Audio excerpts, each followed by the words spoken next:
శ్రీ మహాగణాధిపతయే నమః, శ్రీమాత్రే నమః. మాచిరాజ్ భక్తి ప్రేక్షకులందరికీ నమస్కారం. అక్టోబర్ 18 ధనత్రయోదశి సందర్భంగా ఎలాంటి విధి విధానాలు పాటించాలో, తద్వారా ఎలాంటి ప్రయోజనాలు సిద్ధింపజేసుకోవచ్చో పరిశీలిద్దాం. ఆశ్వీజ మాసంలో బహుళపక్షంలో వచ్చే త్రయోదశి తిథిని ధనత్రయోదశి అనే పేరుతో పిలుస్తారు.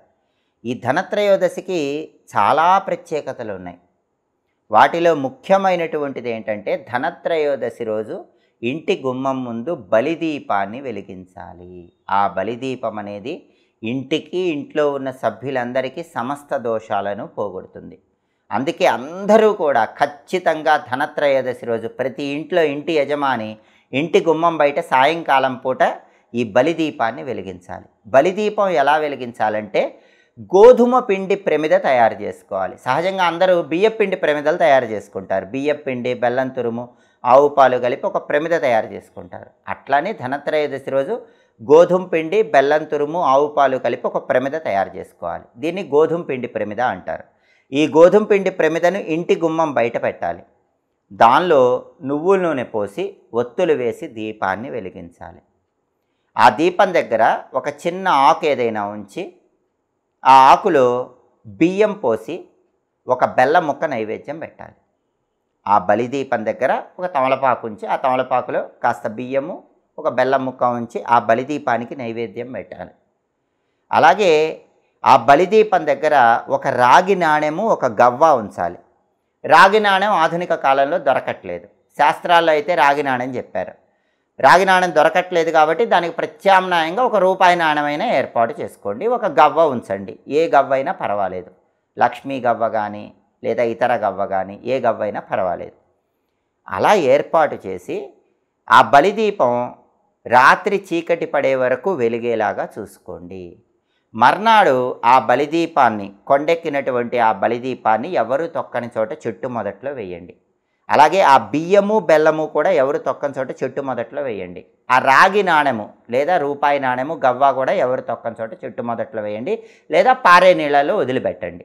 ఇలా బలిదీపం పెడితే ధనత్రయోదశి రోజు ఇంటి గుమ్మం ముందు సాయంకాలం పూట ఇంటి యజమాని ఆ బలిదీపం అనేది సంవత్సరం మొత్తం కూడా ఇంట్లో ఉన్న సభ్యులకి ఎలాంటి ప్రమాదాలు రాకుండా కాపాడుతుంది. అపమృత్యు దోషాలు, గండాలు రాకుండా కాపాడుతుంది. ఆరోగ్య సమస్యలు లేకుండా కాపాడుతుంది. అలాగే ధనత్రయోదశి రోజు తప్పనిసరిగా ఇంట్లో ప్రతి ఒక్కరూ కూడా కనీసం 4 దీపాలు వెలిగించి ఆ దీపాలు దానం ఇవ్వాలి. సహజంగా అందరూ కూడా కార్తీక మాసంలో దీపదానం చేస్తారు. కానీ ధర్మశాస్త్ర గ్రంథాలు ధనత్రయోదశి రోజు కూడా దీపాలు దానం ఇవ్వమని చెప్పినాయి. దానికి కారణం ఏంటంటే, ధనత్రయోదశి రోజు ఇంట్లో ప్రతి ఒక్క సభ్యుడు లేదా సభ్యురాలు కనీసం 4 దీపాలు వెలిగించి ఆ దీపాలు దక్షిణతో పాటు బ్రాహ్మణుడికి దానం ఇస్తే వాటిని యమదీప దానాలు అనే పేరుతో పిలుస్తారు. దానివల్ల కూడా సంవత్సరం మొత్తం ప్రమాదాలు ఉండవు, గండాలు ఉండవు, అపమృత్యు దోషాలు ఉండవు, అనారోగ్య సమస్యలు ఉండవు. ఈ యమదీప దానాలు ఇవ్వాలి. బలిదీపం వెలిగించాలి, యమదీప దానాలు ఇవ్వాలి. అలాగే ధనత్రయోదశి రోజు ఇంట్లో బంగారం కానీ వెండి కానీ ఉంటే వాటిని ఆవు పాలతో శుద్ధి చేయండి. చక్కగా తర్వాత మంచినీళ్ళతో కడుక్కొని వాటిని పూజా మందిరంలో పెట్టుకోండి. మీరు పూజ చేసుకున్న తర్వాత హారతి ఇచ్చి నైవేద్యం పెట్టి ధూపం అగరబత్తులు వెలిగించుకున్నాక మళ్ళీ ఆ బంగారం వెండి ఆభరణాలన్నీ తిరిగి మీ బీరువాలో దాచిపెట్టుకోండి. దీనివల్ల కూడా సంవత్సరం మొత్తం లక్ష్మీదేవి సంపూర్ణమైన అనుగ్రహానికి సులభంగా పాత్రలు కావచ్చు. చాలా శక్తివంతమైన రోజు ధనత్రయోదశి. ఈ విధి విధానాలు పాటించండి. సమస్త శుభాలను సిద్ధింపజేసుకోండి. ఎప్పటికప్పుడు పండుగల సందర్భంగా పూజలు ఎలా చేసుకోవాలో తెలుసుకోవాలనుకుంటున్నారా? పండుగల సందర్భంగా ఎలాంటి ప్రత్యేకమైన పుష్పాలతో పూజ చేస్తే ఎటువంటి ఫలితం కలుగుతుంది, ఎలాంటి నైవేద్యాలు సమర్పిస్తే ఎటువంటి ప్రయోజనం చేకూరుతుంది, ఈ విశేషాంశాలన్నీ తెలుసుకోవాలనుకుంటున్నారా? పండుగల సందర్భంగా ఏ మంత్రాలు చదువుకుంటే, ఏ స్తోత్రాలు పఠిస్తే అద్భుత ఫలితాలు కలుగుతాయో తెలుసుకోవాలనుకుంటున్నారా? పండుగల సందర్భంగా పాటించాల్సిన చిన్న చిన్న పరిహారాల గురించి తెలుసుకోవాలనుకుంటున్నారా?